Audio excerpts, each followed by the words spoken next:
Martin, obviously, Jack Grealish isn't in the squad, but are we any closer to finding out whether or not will be maybe soon, obviously not at this squad, but any future Republic of Ireland squads? Well, it's a point that just I want to clear a couple of things up. I had, I think, I had a conversation with Jack and his father. Sorry, okay. Okay, sorry.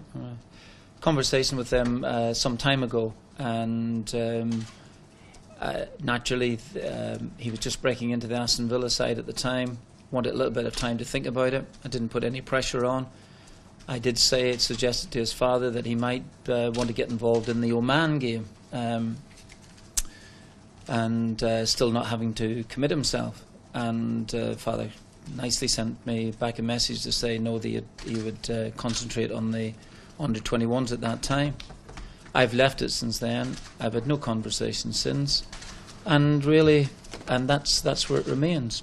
Again, would like him if that's the case, but I'm not going to force it. So, are you waiting for him to approach you now? I think that's. I've just left it. I'm just going to leave it, and it seems to be an awful lot of things going backwards and forwards that I'm not always aware of. But that's where I've left it, and that's where it stands at this moment.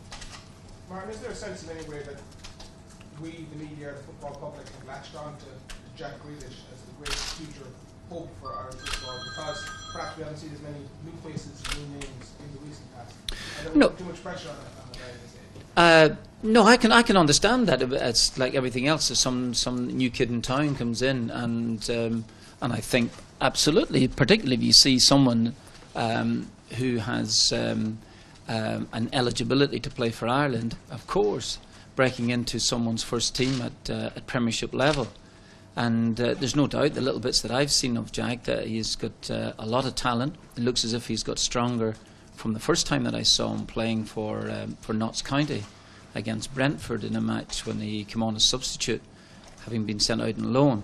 So he's definitely got talent. I think Paul Lambert has said recently, if not like 20 minutes ago, saying that he's got a lot of talent, lots to do yet, like everything else, and sometimes I think that there's pressure then put on a young lad to go and solve all problems that might be there at club level. Might not necessarily be the answer for the player in a long-term basis, but he has definitely got talent, and I don't think that sometimes people can get a wee bit carried away with things, but he's definitely got talent, and he's worth considering, and he's worth talking about. But by no means suggesting that you would react to pressure, but you think because the big neighbour is watching and casting an interesting glance at Jack Grealish as a possibility, there's pressure on us, on you, to include him in the squad, to seal him up, as it were. Well, again, I'm going to get back to the point. Of course, there's that. I'd like to have, as I did have conversations with both the player and his father, but I'm not really there to go and actually turn around and force someone into a decision that they might not fancy, let's say, somewhere down the line. I'd rather it be coming from those people, because eventually that's the best way for it to be. And that's why when I was asked the question there, I'm not going to force it.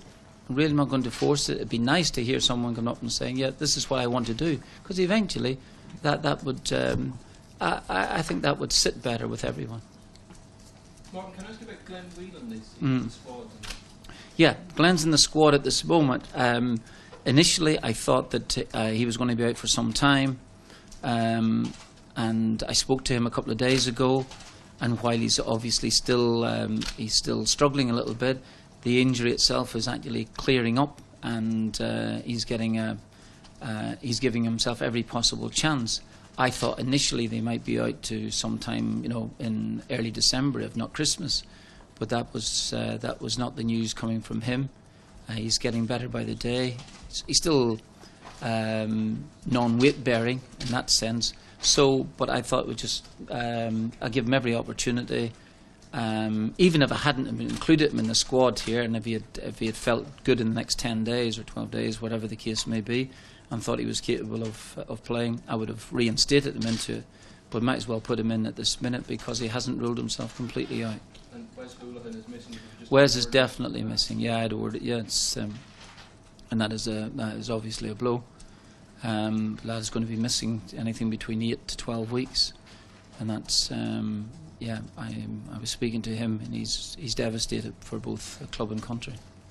Ryan Lennon's the only young cap player in the squad. What has he done so impressive? He did very well. He came in. I thought that for a young lad coming in with senior players, I thought he might be a wee bit nervous. He didn't show it in the games that the little matches that we played in. In fact, he did very, very well. It was always going to be asking a lot for him to be playing in those games. And while he is, maybe a natural right back where David Myler isn't, we needed some sort of experience down that side, particularly out in Germany.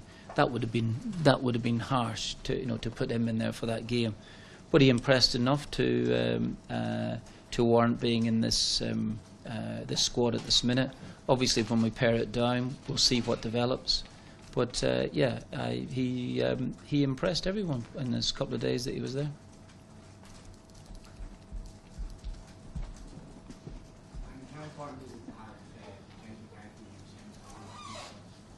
Well, I'm hoping by the time that we get round to playing Scotland that they're still both available. That's.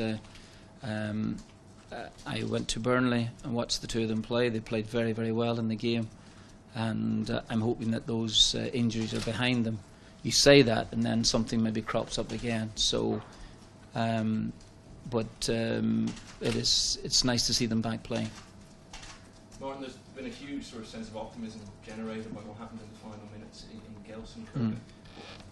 From the players and even just travelling back and everything, how much do you feel that's sort of lifted their confidence and heading into the rest of the campaign? Well, I think that obviously a big confidence booster. I mean, it goes without saying really that to score in the last minute of the game, to come and get something from the world champions on their own pitch was really just fantastic. So you can imagine what it was like travelling back. Players have naturally gained confidence from that, and just a sense that they can go. We think that Scotland will not be easy. Absolutely not. They're flying at the moment. Gordon Strachan has them playing very well, and a great result for them out in Poland, particularly a couple of days after Poland had beaten Germany. So, but if nothing else, must go there with some confidence, and that's been great. It's a point away from home against the world champions, and as I said, you can imagine what it will do for the spirit of the squad as well. Would you agree that looking at the two teams on paper, there's very little to choose between them? Well, I think that Scotland they've been together now under Strachan for considerably longer. Whether that makes a big difference or not, I don't know. But they're in their stride at this minute, and we're trying to get a bit of momentum going ourselves. But we wouldn't be going there and fearing the game. We can get beaten in the match, but we'll go as you mentioned with some confidence now after the last couple of results. At the start of this campaign, many would have thought Germany being world champions would just kind of walk clear and take that first spot. Yeah. The outlook on the group kind of altered now with Germany only get one from their last possible.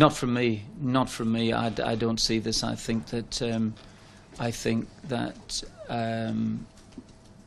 you'd have a look at it after 5 games when everybody has played each other, and Scotland and Germany both having still to play Gibraltar. And I think then you'd have a look at it. I wouldn't bet against the Germans winning the group. I still think that they're by far the strongest side, strongest squad, strongest everything.